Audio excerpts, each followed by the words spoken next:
Tiens, et puisqu'on parle d'Israël, on s'étonne de la présence, le 5 octobre dernier, d'une autre éditorialiste vedette de France Télé, Nathalie Saint-Cric, à un événement du CRIF, où elle a animé une table ronde avec Raphaël Enthoven.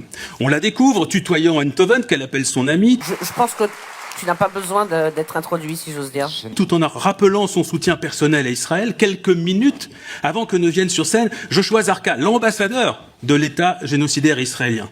Nathalie Saint-Cric, on la retrouve 2 jours plus tard sur France Info TV en train d'interviewer sur Gaza Raphaël Enthoven, l'ami de la famille. Et croyez-vous n'êtes-vous pas étonné, plus exactement, puisque c'est ce qui me frappe. Enthoven, on l'avait vu aussi sur BFM en train de répondre à Benjamin Duhamel, le fils de Nathalie, l'ami de Raphaël, tous les deux s'accordant sur le fait qu'il n'y avait ni génocide à Gaza, ni apartheid envers les Palestiniens. Ces mots, génocide, apartheid, comment est-ce qu'on peut faire pour mettre de la rationalité dans le débat? C'est impossible. Quand semble-t-il, c'est impossible. L'accusation. Puis, Benjamin Duhamel a été recruté par France Inter, où il réalise le 17 septembre dernier une interview sans contradiction de Joshua Zarka, l'ambassadeur de l'État voyou israélien, lequel sera sur scène quelques jours plus tard avec la mère de Benjamin.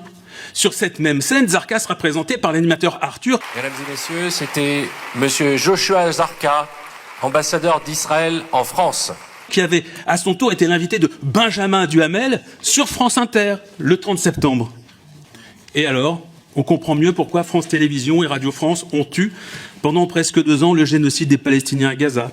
Pourquoi elles l'ont d'abord invisibilisé, puis nié, puis finalement l'ont minimisé, refusant de rendre compte objectivement des rapports de l'ONU, des ONG, des instances de justice internationale, refusant d'accorder la même attention aux victimes palestiniennes et aux victimes israéliennes.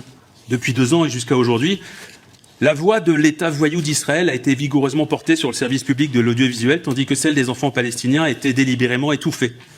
C'est une faillite pour France Télévisions et Radio France.